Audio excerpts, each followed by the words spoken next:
el 90% más la bendición de Dios, ¿sí?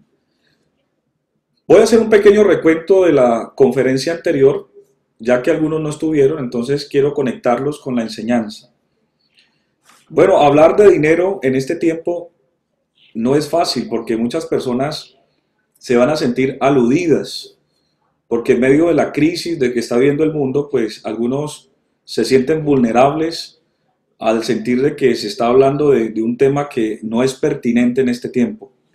Pero nosotros como creyentes, como hijos del Señor, no podemos obviar algunos temas que de una forma colateral nos afectan, y es saber de que de aquí depende también muchos beneficios de parte de Dios para nuestra vida. Por esa razón no se pueden omitir, no se pueden aislar, son temas importantes, así como hablamos de la oración, así como hablamos de leer la palabra del Señor y de todos los temas que la Biblia propone. Esto hace también parte de la enseñanza bíblica. Hay muchos detractores, hay inclusive la animadversión, es decir, la oposición y la antipatía frente a este tema es general. Inclusive hermanos dentro de la iglesia que no están de acuerdo con este tema. Es normal y es entendible. Ahora, el que no crea este tema y el que no lo quiera practicar, sencillamente no lo haga. ¿Qué pasará? Simplemente se va a privar de este derecho que usted como cristiano tiene. Pero si no lo acepta y no lo entiende, pues Dios no te va a obligar.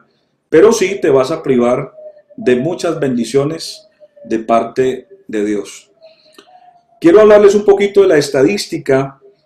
Estuve investigando acerca de un gran porcentaje de los cristianos no dan el diezmo, ¿sí? Estoy hablando de que según las estadísticas, el 58% de los cristianos no aportan el diezmo.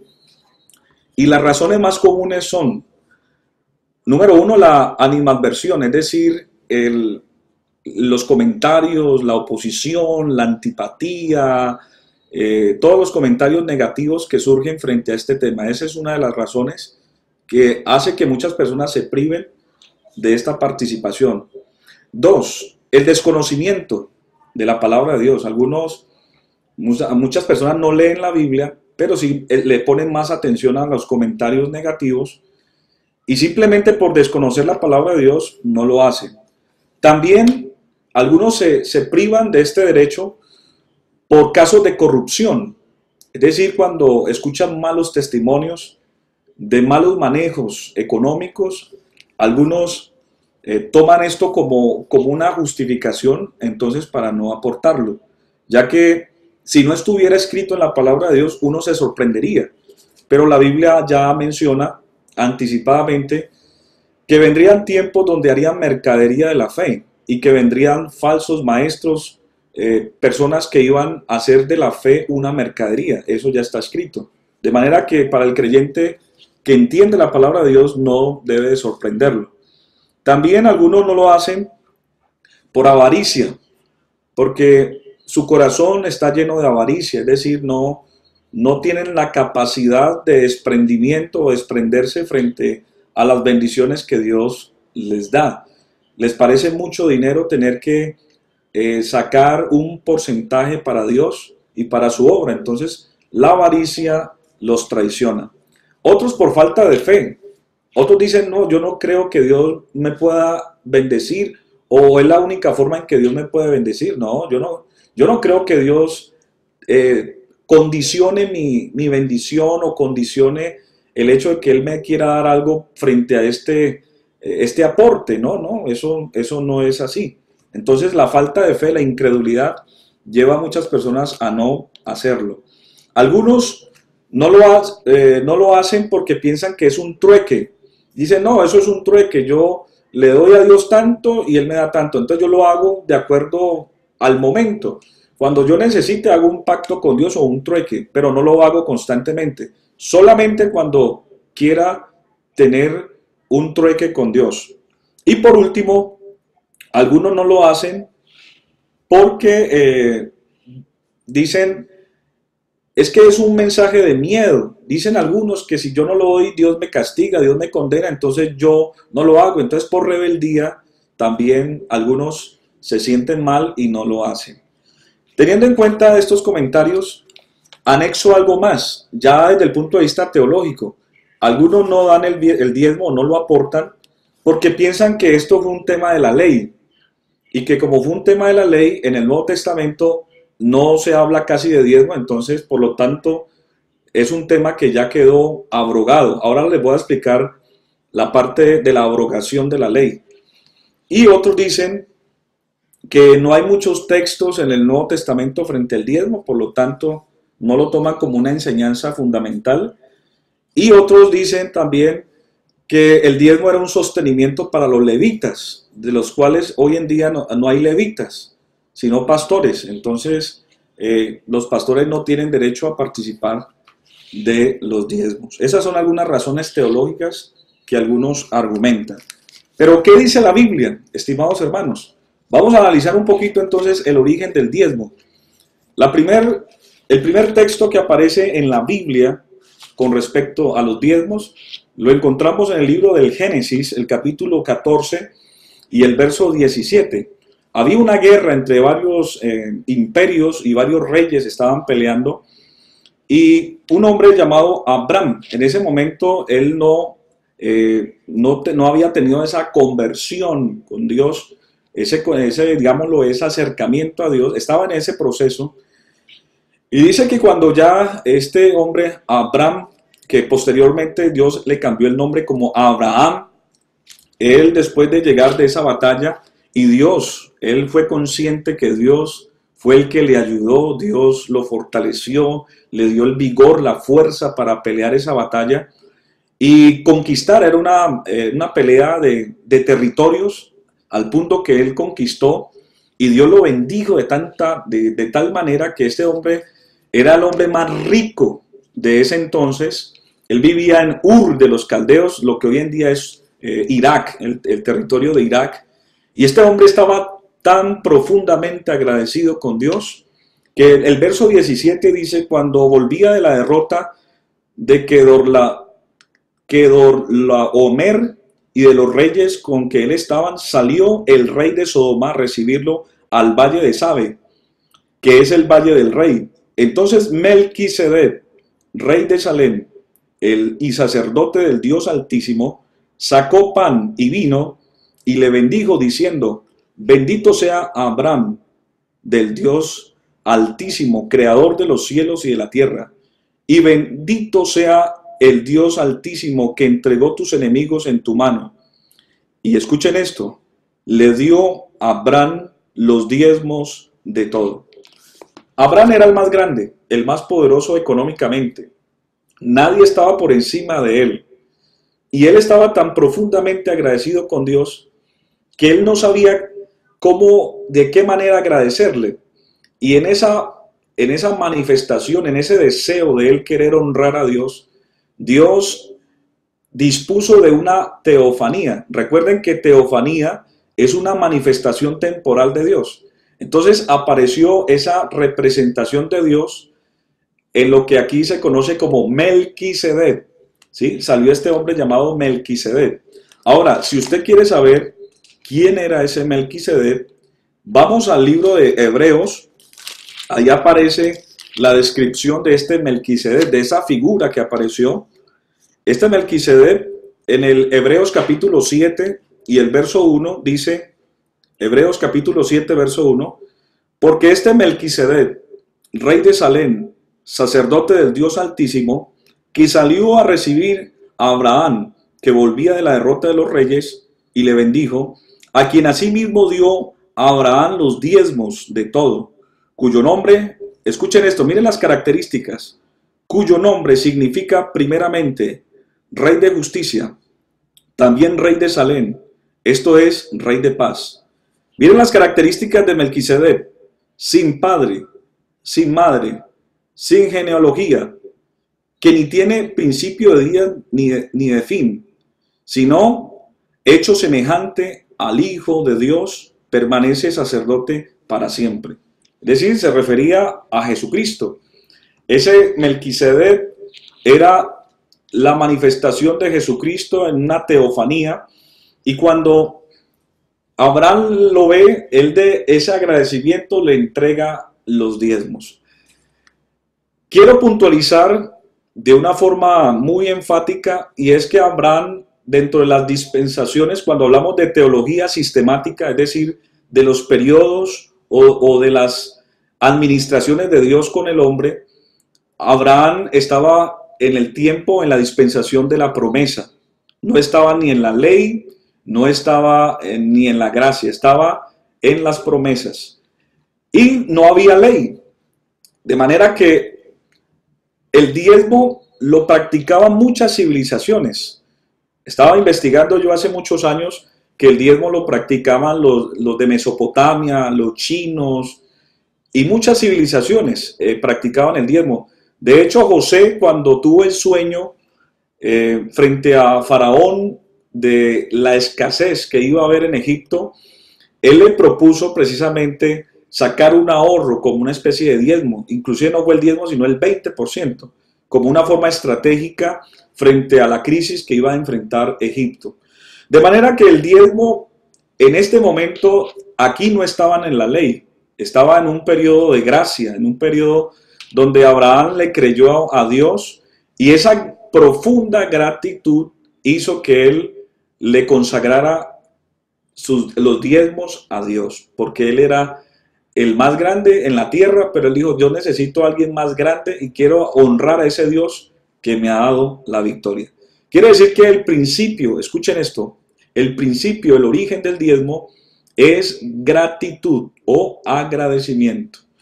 Otro personaje bíblico que tuvo esta experiencia también en una dispensación también que no fue la ley, fue Jacob. Jacob en Génesis capítulo 28 y el verso 18, les pongo un poquito en contexto. Jacob, de hecho su nombre significa ladrón, usurpador. Él había tenido unos antecedentes bastante complejos, donde había traicionado a su familia, era oportunista y era una persona que estaba estigmatizada por la sociedad y por su familia. Se había equivocado reiteradamente en sus acciones. Estaba casi que desahuciado socialmente, nadie creía en él. Pero él sufrió mucho, sufrió desplazamiento, sufrió de una forma bastante sistemática el rechazo de no solamente de su familia, sino de la sociedad. Y llegó un momento que él se arrepintió. Él dijo, yo no quiero seguir más en esta situación. Y entonces él, en medio de su arrepentimiento, el Señor vio esa sinceridad que había en el corazón de él. Y en el verso 18 entonces, él tuvo una experiencia con Dios donde empezó a ver ángeles, que vio una escalera hacia el cielo y veía ángeles que bajaban y ángeles que subían, y vio que ese lugar era como la presencia de Dios. O sea, en otras palabras, Dios se le revela a Jacob. Y en medio de esa revelación, él siente que Dios se ha agradado de él y que Dios quiere ayudarlo. Entonces, él también en gratitud hace lo siguiente.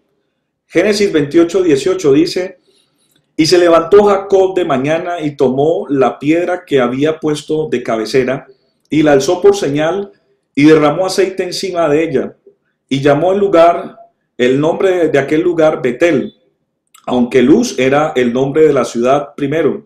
E hizo Jacob voto diciendo, si fuere Dios conmigo y me guardare en este viaje en que voy y me diere pan para comer y vestido para vestir, y si volviere en paz a casa de mi padre, Jehová será mi Dios.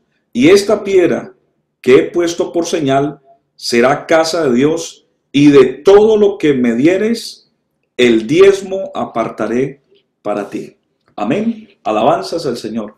Jacob también tuvo la misma experiencia. Él dijo, estoy tan profundamente agradecido con mi Dios, que Señor, yo sé que yo quiero hacer un pacto contigo. Yo sé que tú me vas a guardar de mis enemigos, me vas a guardar en estos viajes, me vas a dar pan, me vas a dar comida, me vas a dar vestido. Es decir, todas las bendiciones de Dios.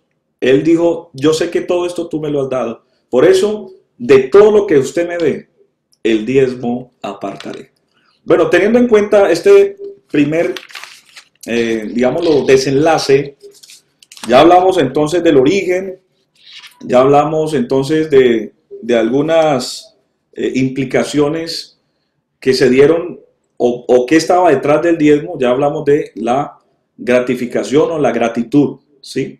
Ahora, hablemos un poquito quiero hacer un paréntesis y es la parte tributaria. O sea, Dios ha establecido este tributo no porque Él necesite dinero. De hecho, el Señor dijo en su palabra, si yo tuviera hambre, no te lo diría, porque mía es la tierra y su plenitud, el mundo y los que en él habitan. Dios no necesita dinero, Él es el dueño de todo.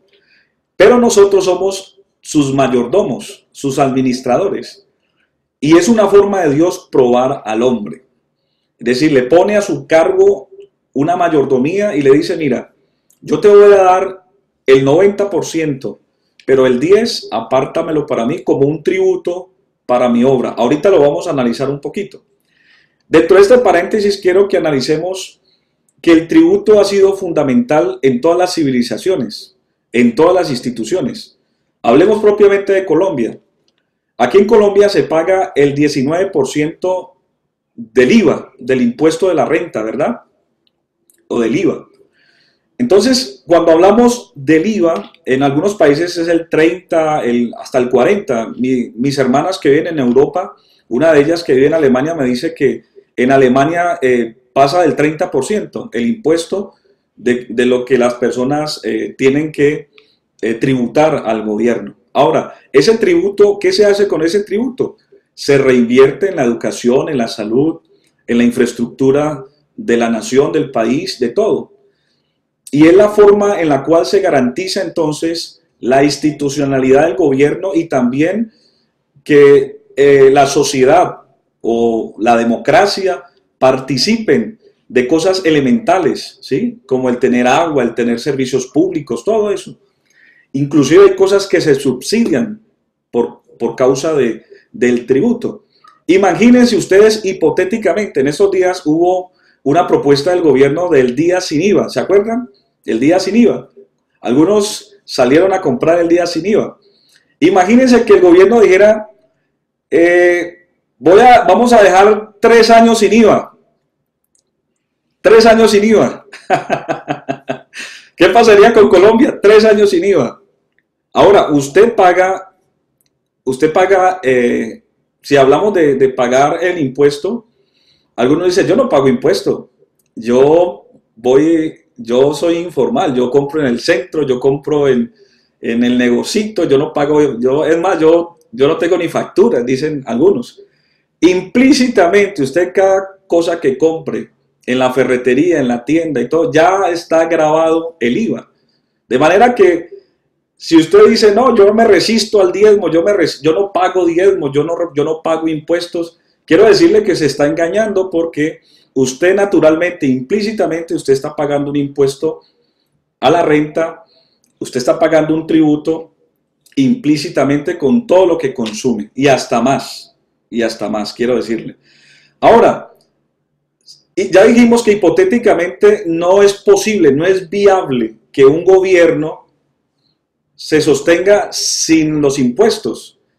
Si Colombia deja de tributar, se quiebra. Yo creo que en un año, no, es que es imposible, yo creo que en menos de un año se quebraría si no tributara.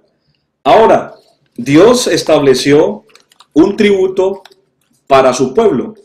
Y quiero que aquí nos conectemos un poquito con lo que pasó cuando ellos estaban en el desierto. Cuando ellos llegan al desierto, después de salir de Egipto, eso lo analizamos el domingo en la escuela dominical, cómo el Señor saca al pueblo de Israel de Egipto, pasan el mar, y cuando llegan al desierto, el Señor llama a Moisés aparte al monte Sinaí y le da unas leyes, se le llama pues el decálogo, ¿sí? Los 10 mandamientos que fueron inclusive muchos más. Habían leyes civiles, sanitarias, y había también leyes ceremoniales, es decir, el culto. Entonces, cuando ellos llegan, la propuesta que Dios le había hecho al pueblo de Israel era que ellos iban a llegar a una tierra prometida y que esa tierra iba a fluir leche y miel. Y cuando ellos llegan, pues toda esa generación murió, ya todos sabemos, 40 años divagaron, inclusive Moisés no alcanzó a entrar por haberse alterado y no obedeció lo que el Señor le dijo. Pero esa nueva generación liderada por Josué, cuando ellos llegan a la tierra prometida, el Señor distribuye la tierra y eran 12 tribus. Y a 11, escuchen esto, no se me duerma, no se me desconecte.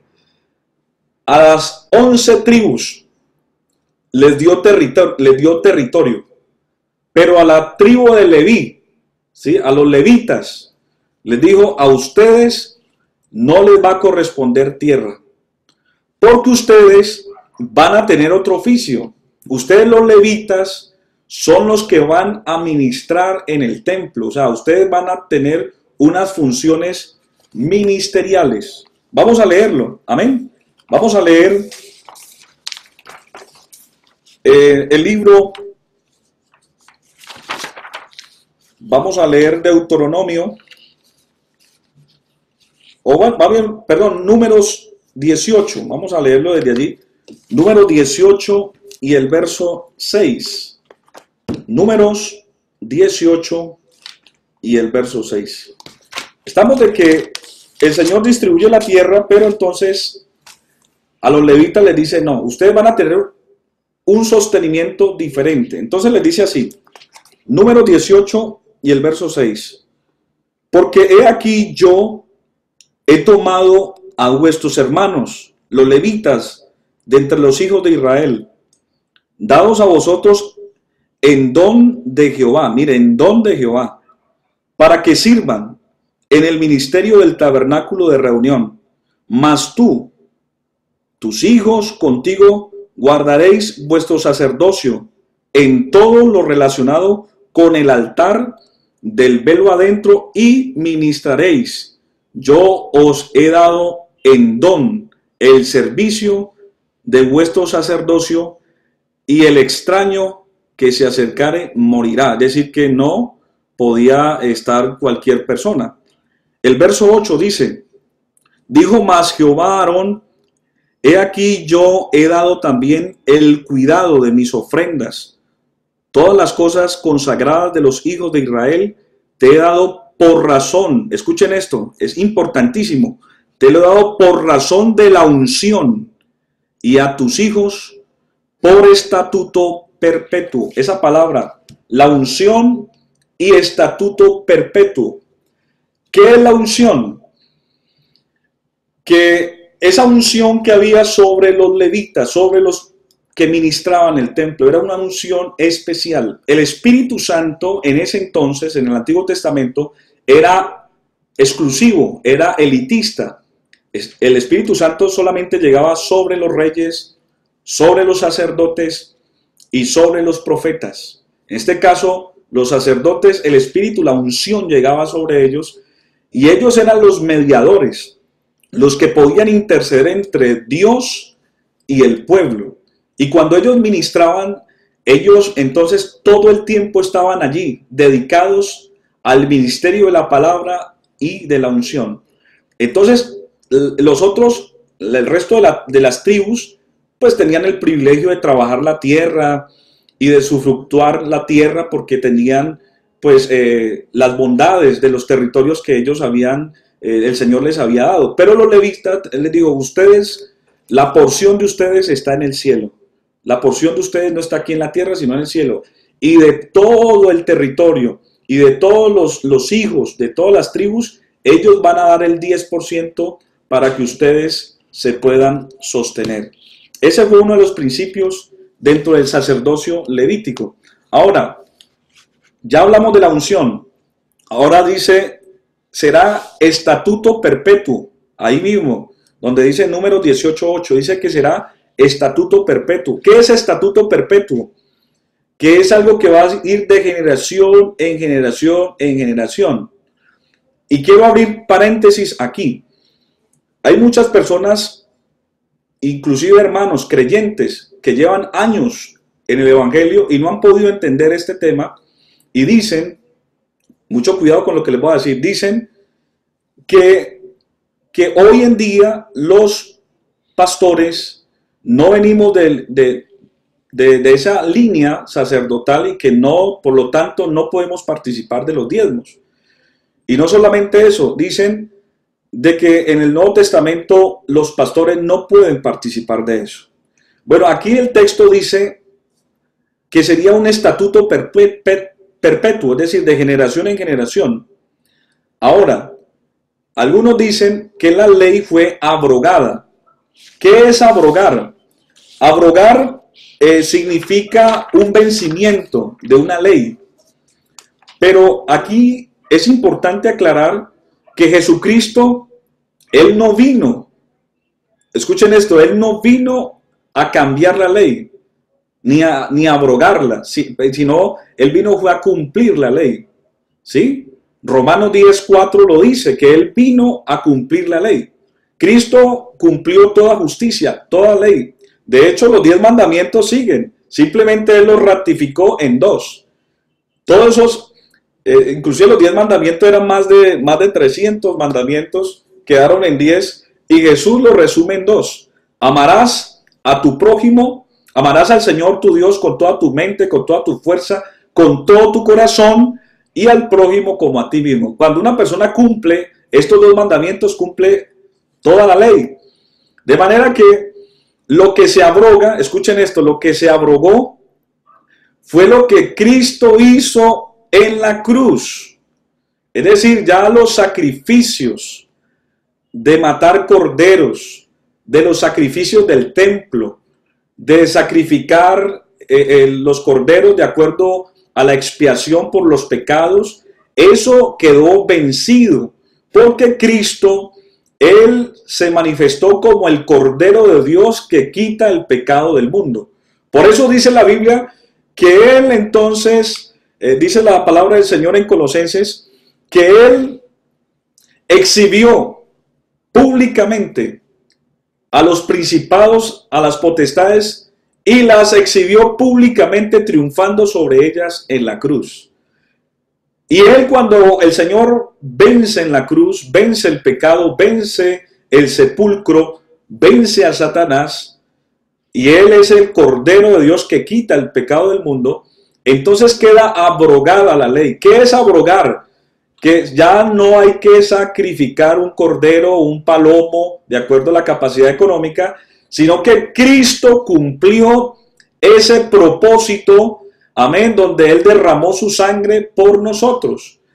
Pero yo no puedo sacar o decir de que el Nuevo Testamento ya no sirve. No, si el Nuevo Testamento es sombra de lo que iba a pasar, ahora estamos en la gracia de Dios, donde entendemos que Jesucristo es el Cordero de Dios que quita el pecado del mundo, que ahora somos salvos por la gracia en Él, por creer en Él. Es decir, esa parte ceremonial queda abrogada en Cristo, pero todo lo otro, lo que había establecido, los mandamientos, inclusive el diezmo fue antes de la ley. La ley lo que hizo fue rectificarla. ¿Sí? Vamos a analizar lo que dice la Biblia de cómo se rectificó el diezmo. Era algo que ya se hacía de una forma cultural, pero el Señor lo reglamenta, digámoslo así. Entonces vamos a leer Levítico capítulo 27. Levítico 27. Y el verso 30. Dice, y el diezmo de la tierra, así de la simiente de la tierra, como del fruto de los árboles, ¿de quién es? De Jehová es. ¿Es cosa dedicada a quién? A Jehová. Quiere decir, estimados hermanos y amigos, que cuando usted aparta el diezmo, directamente usted lo está haciendo para Dios. Tenga eso bien claro, que el Señor Jesucristo no vino a quitar el diezmo, al contrario, Él habló en 1 o 2 ocasiones del diezmo porque eso ya estaba establecido como un estatuto perpetuo. Él lo que vino fue a cumplir la justicia de la expiación por nuestros pecados, pero eso ya estaba allí.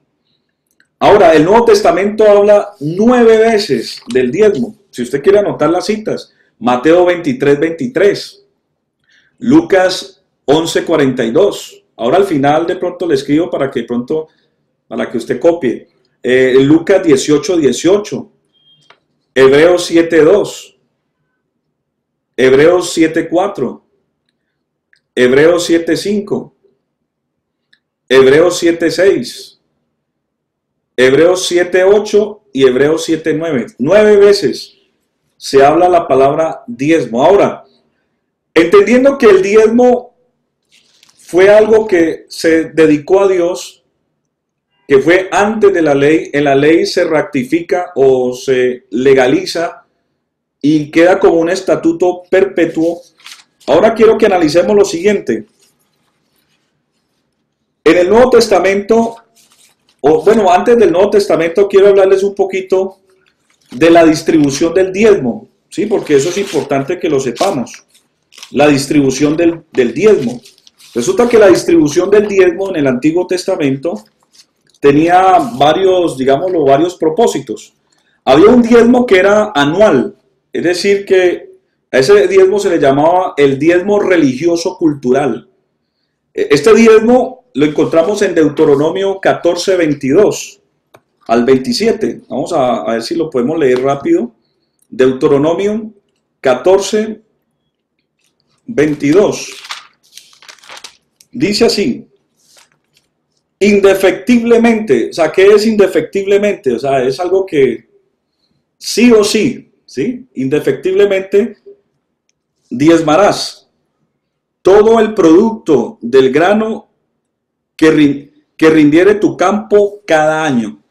Este diezmo era anual, ¿sí? Se sacaba anual, y este diezmo era para llevarlo al santuario único, o sea, al templo, ¿sí? O digámoslo en este caso al tabernáculo escogido, para poner ahí su nombre. Decía, o sea, ustedes de todo porque en ese tiempo las economías eran agrícolas, ¿sí? Agrícolas. Y de ahí viene entonces la confusión en algunos que piensan que el diezmo era solamente comida, porque su economía era agrícola, era del campo y era también ganados.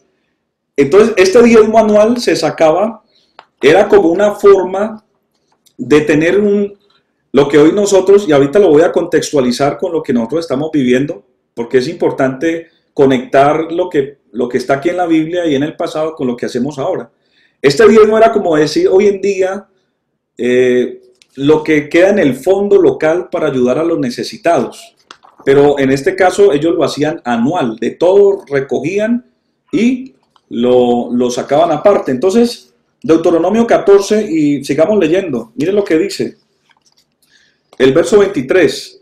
Y comerás, inclusive había mucho gozo cuando se sacaba ese diezmo. Y comerás delante de Jehová tu Dios en el lugar que Él escogiere para poner allí su nombre. El diezmo de tu grano, de tu vino, de tu aceite y de las primicias de tus manadas, de tus ganados. Escuchen esto, para que aprendas a temer a Jehová tu Dios todos los días. Y si el camino, escuchen esto, si el camino fuere tan largo que no puedas llevarlo por estar lejos de ti, en el lugar que Jehová tu Dios hubiera escogido para poner en él su nombre, cuando Jehová tu Dios te bendijere, escuchen esto, el verso 25, entonces lo venderás y guardarás ¿qué? El dinero en tu mano y vendrás al lugar que Jehová tu Dios escogieres y darás el dinero por todo lo que deseas, por vacas, por ovejas, por vino, por sidra y por cualquier cosa que tú deseares. Y allí comerás allí delante de Jehová tu Dios. Y escuchen esto, hermanos, dar el diezmo es una bendición. Te alegrarás tú y tu familia y no desampararás al levita que habite en tus poblaciones, porque no tiene parte ni heredad contigo. Amén. Ese diezmo era anual y se diezmaba de todo lo que ellos recogían. Y de hecho, pues si la carga era muy pesada, entonces la propuesta del Señor era, véndalo, venda si es muy pesado y véndalo y ese dinero lo lleva. Ahí nos damos cuenta que el diezmo no era solamente comida, como algunos piensan, sino que era de acuerdo al contexto, que en ese contexto era agrícola. Nosotros ya vivimos en una sociedad industrial donde ahora usted no le pagan con alimentos. Antiguamente era el trueque, ¿no? Usted trabajaba y le daban alimentos. Usted trabaja y su trabajo se le cuenta como un salario, ¿sí? Se le paga. Entonces, esa es la utilidad. En el caso de ellos era la parte agrícola o la ganadería. Este era un diezmo, que era el diezmo anual. Había otro diezmo que era trienal. Escuchen esta palabra, trienal. Es decir, que era un diezmo social de cada 3 años. Este era cada 3 años.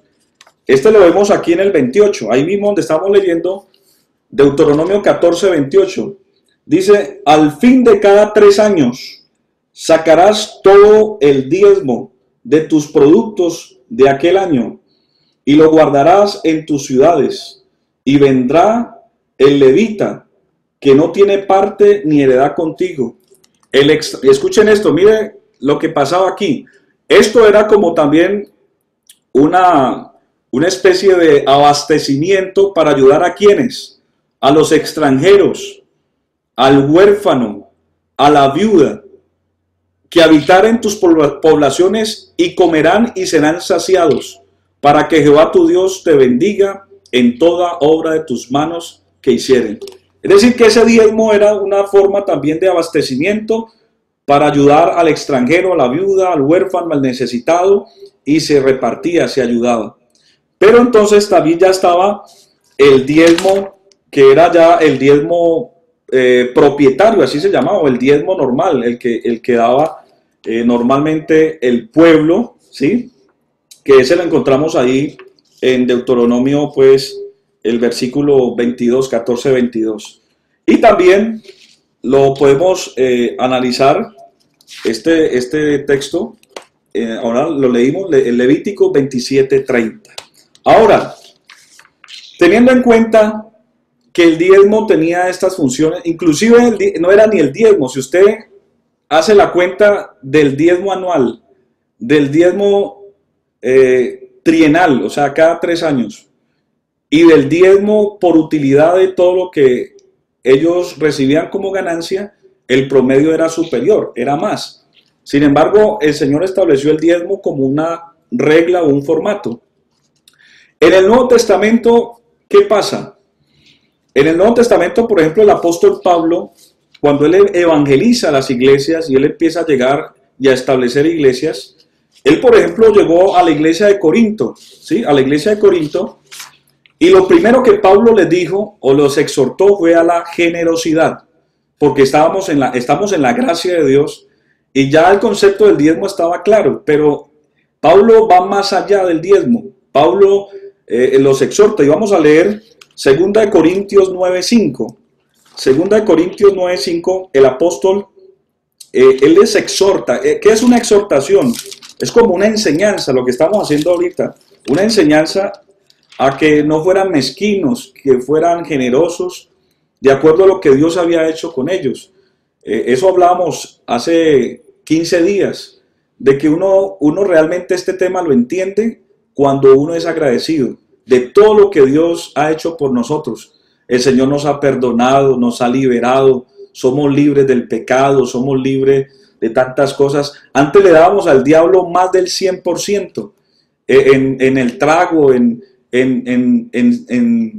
libertinajes, en desórdenes, en vanidades. Éramos esclavos de muchas cosas y Cristo nos liberó. Y ahora ya no gastamos nuestro dinero en lo que no es pan. Y no gastamos nuestro dinero en lo que nos sacia. Ahora ya somos bendecidos. Ahora nuestro dinero nos rinde porque tenemos la bendición de Dios. Antes éramos esclavos, éramos mendigos de la felicidad y por eso estábamos buscando la felicidad en los placeres de este mundo. Entonces, esa gratitud me impulsa entonces a tener que darle a Dios lo que es de Dios. Entonces, pero si usted esto no lo entiende, si usted no es agradecido, así usted escuche este mensaje 50,000 veces, usted no lo va a aplicar. Entonces miren lo que dice 2 Corintios 9:5. 2 Corintios 9:5 dice: por tanto, tuve por necesario exhortar a los hermanos que fuesen primero a vosotros y preparasen primero vuestra generosidad, antes prometida, para que esté lista como de generosidad y no como de exigencia nuestra.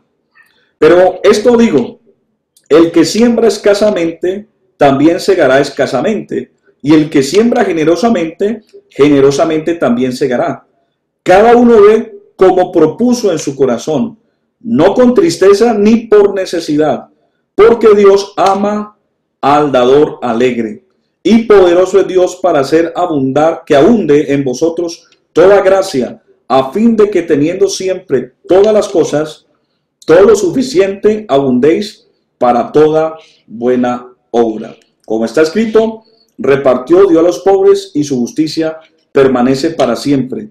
Y el que da semilla al que siembra, pan al que come, proveerá y multiplicará vuestra sementera y aumentará los frutos de vuestra justicia.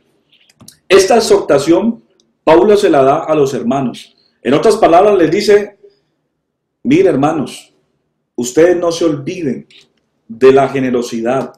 Recuerden que lo que el Señor ha hecho con ustedes es tan grande, y no se abstengan de darle a Dios lo que tienen que darle.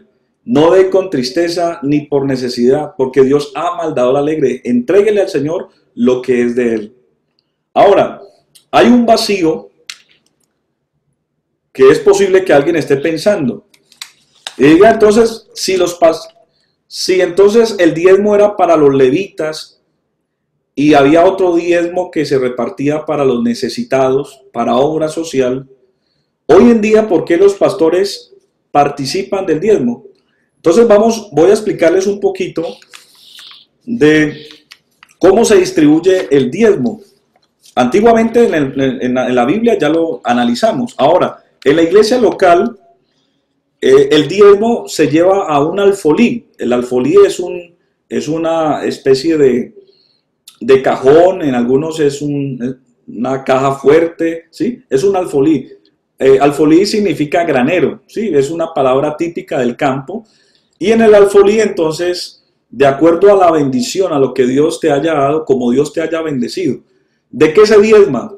Se diezma de la utilidad, de la bendición. Un ejemplo: si tú haces un negocio y en ese negocio inviertes 70,000 pesos, invertiste 70,000 pesos y te ganaste 100,000 pesos, el diezmo, ¿cuánto tiene que ser? De la utilidad, es decir, de los 30,000 que te quedan. Entonces, los 30,000, perdón, si tú diezmas, entonces sacas tu utilidad, sacas la inversión, y de la utilidad es que tienes que dar el diezmo, ¿correcto? Le repito, tú no diezmas del plante o del patrimonio, tú diezmas es de la utilidad, ¿sí? De lo que te quede como utilidad. Eso tú lo puedes hacer de acuerdo a tu actividad económica. Si eres comerciante, tú sabes más o menos el promedio de utilidad del producto. Si eres empleado, lo sacas de acuerdo a tu quincena, a tu salario, sacas esa parte, y de esa utilidad lo registras y lo llevas al alfolí. Ese diezmo se dedica a Dios inicialmente. ¿Y cuál es la promesa? ¿Qué beneficios tienes tú al dar el diezmo? La utilidad serían 30,000 pesos del ejercicio que estamos haciendo, ¿no? La utilidad sería 30,000. Entonces de ahí se saca el diezmo, ¿correcto? Entonces, ¿cuál es la bendición? ¿Cuál es la bendición o, digámoslo así, el beneficio de dar el diezmo? Vamos a leer Malaquías, capítulo 3, y el verso 8. Dice Malaquías, capítulo 3, verso 8. ¿Robará el hombre a Dios? Pues vosotros me habéis robado y dijisteis: ¿en qué te hemos robado? En vuestros diezmos y ofrendas. Malditos sois con maldición, porque vosotros, la nación toda, me habéis robado. Y él dice en el verso 10: traed todos los diezmos al alfolí, y haya alimento en mi casa. Y escuchen esto, lo que habla el hermano Álvaro: probadme. Si usted quiere darse cuenta de que esto es verdad y que esto funciona, dígale esta noche: Señor, yo quiero probarlo. Yo lo voy a hacer en obediencia y lo voy a probar. Y es la única forma donde la Biblia muestra de que el hombre puede probar a Dios. Dice: probadme en esto, dice el Señor. Amén. Dice el Señor: ahora en esto dice Jehová de los ejércitos: si no, os abriré las ventanas de los cielos y derramaré sobre vosotros bendición hasta que sobreabunde. Quiere decir que ese 10% que tú le das a Dios, Él te garantiza bendecirte ese 90%. Es decir, que vas a tener el 90% más la bendición de Dios. ¿Qué significa eso? Que tu patrimonio va a estar protegido. Vas a ver cómo el dinero te rinde. Vas a ver cómo el Señor te guarda tu salud. Tus enemigos, Dios los hace invisibles. Cómo el Señor te bendice en todo. Mire, cuando una persona, siendo conocedora, recuerdo cuando yo fui pastor en un barrio del distrito de Agua Blanca, yo me hacía en la puerta para darle la bienvenida a los hermanos. Y me acuerdo tanto que llegó una camioneta en ese tiempo, le estoy hablando hace por ahí unos 17 años atrás, llegó una camioneta, último modelo en ese momento, y se bajó una joven y entonces se quedó en la puerta y esperó que todos cerráramos los ojos en la oración. Y pues yo, la verdad, yo no acostumbro a cerrar 100% los ojos, yo siempre dejo una lucecita por ahí. Entonces yo estaba así con la lucecita y yo siento que algo pasa rápido, alguien, y era una muchacha, se dejó la camioneta ahí parqueada y fue al alfolí y depositó los diezmos y volvió y salió rápido. Cuando ya salió, yo, pues, la verdad fue muy rápido y no pude contactarla. Cuando 15 días después, la misma escena, parqueó la camioneta, esperó que estuviéramos en la oración y entró. Entonces en ese momento yo abrí los ojos cuando ya regresaba y la abordé para preguntarle si de pronto era algún hermano que estaba enfermo, que no había podido venir, porque era una iglesia muy grande, entonces a veces se le escapaban a uno los hermanos. Entonces yo quería preguntarle quién era y si de pronto le estaba haciendo la diligencia a algún familiar. Le dije: disculpa, señorita, ¿tú vienes a depositar los diezmos de algún familiar o alguien que esté enfermo o no ha podido venir? Me dijo: ¿usted es el pastor? Yo dije: sí, yo soy el pastor. Me dijo: mira, pastor, gracias por preguntarme. No, pero no. Mira, yo soy una comerciante del centro. Yo tengo varios locales en el centro y yo soy conocedora de que es un principio bíblico y que Dios bendice. Dios bendice a los que damos el diezmo. De manera que todos mis negocios yo los presento al Señor y de todos esos negocios yo traigo el diezmo. Pero yo no me congrego, pero sé que es un principio y Dios me ha bendecido. Y llegó y dijo: chao, pastor, Dios lo bendiga, y se fue. Y así conocí a esa muchacha que siempre iba, llevaba sus diezmos y no pertenecía a la iglesia. Mire, hay personas que no son de la iglesia y practican este principio porque saben que es una bendición, ¿sí? Es una bendición que tiene promesa, tiene bendición el que lo hace por fe y en obediencia. Alabanzas al nombre del Señor. Ahora, el vacío que les decía que de pronto podía estar pasando es que algunos piensan que el pastor no debe participar de los diezmos. Entonces, ¿cómo se distribuyen los diezmos? Los diezmos se distribuyen de la siguiente manera. Un porcentaje va al alfolí, o todo el diezmo va al alfolí, y hay una junta local, en este caso un tesorero, donde se hace la contabilidad y se envía el diezmo de diezmos, se envía a la sede nacional. También se saca un porcentaje para obra social, ¿sí? Se saca un porcentaje. También se saca un porcentaje para la obra misionera. Nosotros sostenemos a nivel nacional y a nivel internacional, en todos los continentes hay misioneros. De ese diezmo se sostiene a los misioneros. No se les ayuda al 100%, sino como un subsidio, para que ellos puedan tiempo completo estar predicando el evangelio. También se deja un sostenimiento para la iglesia local, ¿sí? Se deja un sostenimiento para la iglesia local. Y también de lo que ya quede, del porcentaje que quede, es el sostenimiento para el pastor. De manera que todos los diezmos no son para el pastor. Tiene unos derivados, unos deducibles, donde es proporcionalmente a la bendición de Dios. Si Dios le da a usted, pasa como el pueblo de Israel. El Señor les dio a todos los israelitas: ustedes, yo les doy de todo. Ustedes tienen sus tierras, sus terrenos, en otras palabras, sus negocios, y de la bendición que yo les dé, ustedes aparten lo que es mío. Con eso yo sostengo al ministro. Entonces, si el ministro progresa, es porque la iglesia está progresando. Así de sencillo. Eso es algo colateral. Ahora, algunos dicen, bueno, y si usted no es levita, ¿por qué está participando de eso? Vamos a leer la palabra del Señor. ¿Cómo se constituye uno un pastor? ¿Será que el pastor se autoproclama? ¿Será que el pastor es una persona que se le ocurrió un momento a otro: yo soy pastor y tráigame los diezmos? Bueno, vamos a leer la palabra del Señor. Vamos a leer lo que dice la palabra en 1 Timoteo 3 y el verso 1. 1 Timoteo 3:1 dice: palabra fiel. Si alguno anhela obispado, buena obra desea. Pero es necesario que el obispo, o sea, el pastor, sea irreprensible, es decir, que tiene que tener una conducta intachable, un buen testimonio, marido de una sola mujer, sobrio, prudente, decoroso, hospedador, apto para enseñar, no dado al vino, no pendenciero, no codicioso de ganancias deshonestas, sino amable, apacible, no avaro, que gobierne bien su casa, que tenga a sus hijos en sujeción con toda honestidad, pues el que no sabe gobernar su propia casa, ¿cómo cuidará de la iglesia de Dios? No un neófito, o sea, una persona nueva o inexperta, no sea que envaneciéndose caiga en condenación del diablo. También es necesario que tenga buen testimonio de los de afuera, para que no caiga en descrédito y en lazo del diablo.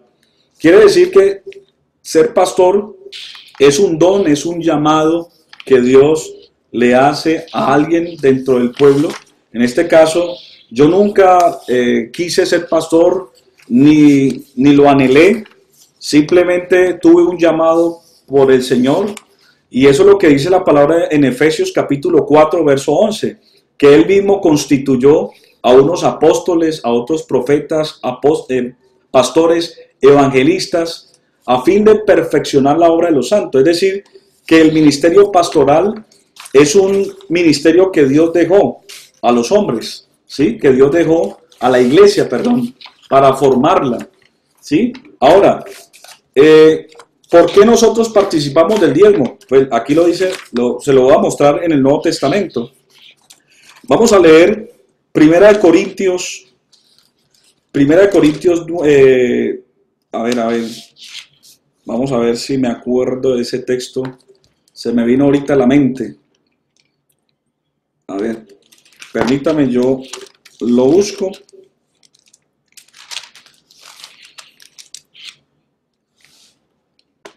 Sí, aquí está, 1 Corintios 9.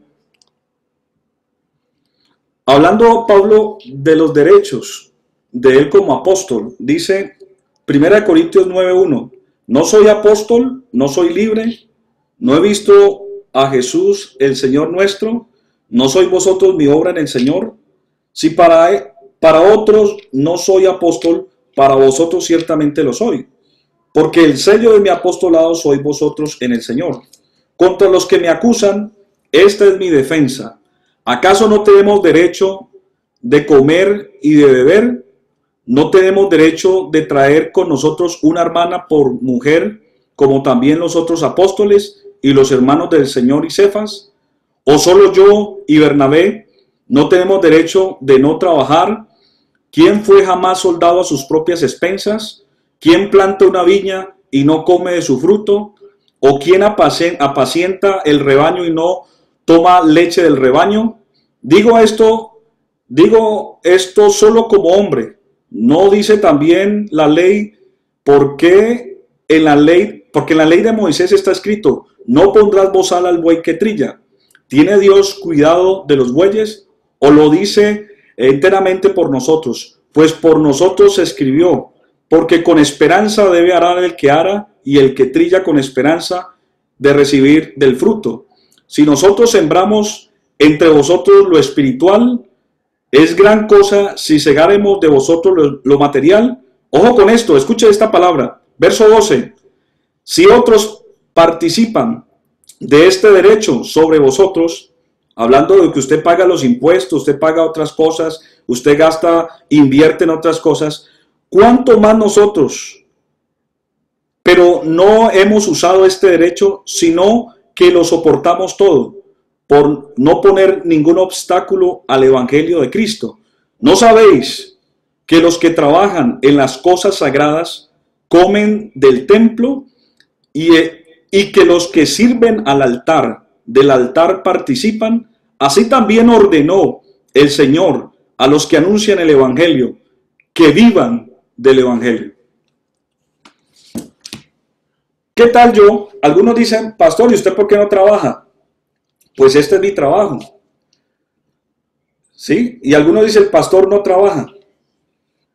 ¿Qué tal que yo no si yo estuviera trabajando? A ver, primero que todo, yo trabajé o me empleé desde los 13 años. Desde los 13 años yo sé qué es producir dinero. Y mi familia y mis amigos dan testimonio que fui un hombre emprendedor en todos los aspectos, fui exitoso.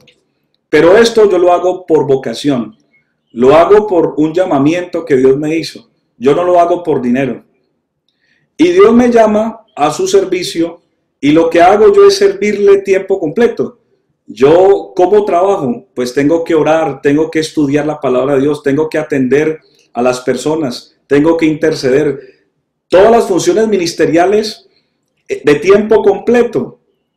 Ahora, si un pastor, en algunos países, algunos pastores trabajan secularmente y ejercen el ministerio, pero esto es muy complejo porque ninguno puede servir a dos señores. La misma efectividad y la productividad no va a ser igual.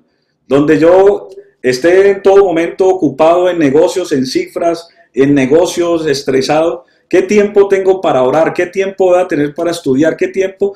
No, o sea, el Señor nos escogió precisamente para eso. Nos dio esa unción para servir a ustedes. Yo soy siervo del Señor y de ustedes. Ustedes tienen un pastor de planta que ora por ustedes por nombre propio, intercede por ustedes, los presenta al Señor y en todo momento tengo fresco un mensaje, una palabra de Dios para sus vidas. De manera que yo estoy para servirles a ustedes, soy un siervo del Señor. Ahora, si usted no siente agradecimiento, si usted dice el pastor no se merece ni una moneda de peso, el pastor a mí no me atiende, el pastor, esa palabra, ese mensaje que predica, no lo entiendo, es un hombre que es desatento, que créalo hermano, usted tiene todo el derecho de no dar un solo peso en la iglesia. Pero si usted siente gratitud con Dios, y Dios lo ha bendecido, le ha dado provisión, le ha dado vino, le ha dado leche, le ha dado sustento, abrigo, lo ha bendecido su familia, sus hijos. Si usted, por ese agradecimiento a Dios, usted separe lo que es de Dios y usted diga, y yo sé que allá está el siervo de Dios que también es un hombre y tiene una familia que están dedicados tiempo completo, ellos necesitan el sustento. Que si llega mucho el diezmo, gloria a Dios, usted también es bendecido. Si llega poquito, gloria a Dios también. Malo porque el pastor a veces viste bien, malo porque viste mal. Entonces jamás la gente va a estar contenta, la animadversión frente a este tema siempre se dará. Y termino diciéndoles, si alguien no quiere aportar el diezmo, eso es problema suyo. Usted se priva de las bendiciones de Dios. El que lo practica va a probar a Dios y va a ver la bendición. Las ventanas de los cielos se van a abrir. ¿Para qué es una ventana? Una ventana es para ver. Usted va a ver que su dinero no va a caer en saco roto. Usted va a ver que su dinero, usted se vuelve socio de Dios, socio de Dios. La bendición de Dios estará con usted. Y quiero terminar diciéndoles que si alguien, algún hermano, a usted se le acerca y quiere de pronto desanimarlo frente a ese tema, Dígale, hermano, si usted no está de acuerdo, no lo haga usted, pero no me prive de ese derecho y esa bendición que yo la entiendo y sé que Dios me va a bendecir allí. Y por último, no mezcle el diezmo con la ofrenda, porque algunos hermanos dicen, yo doy mi ofrenda, pero no, la ofrenda es otra cosa. La ofrenda tú la sacas del 90% que es tuyo. El diezmo es de Dios. El diezmo, eso es intocable. Eso es intransferible. El diezmo es de Dios. La ofrenda es lo tuyo, lo que ya te pertenece. Y si tú quieres comprar mercados, si tú quieres repartir en mercados, comprar lo que tú quieras hacer, eso ya es tuyo y lo puedes hacer.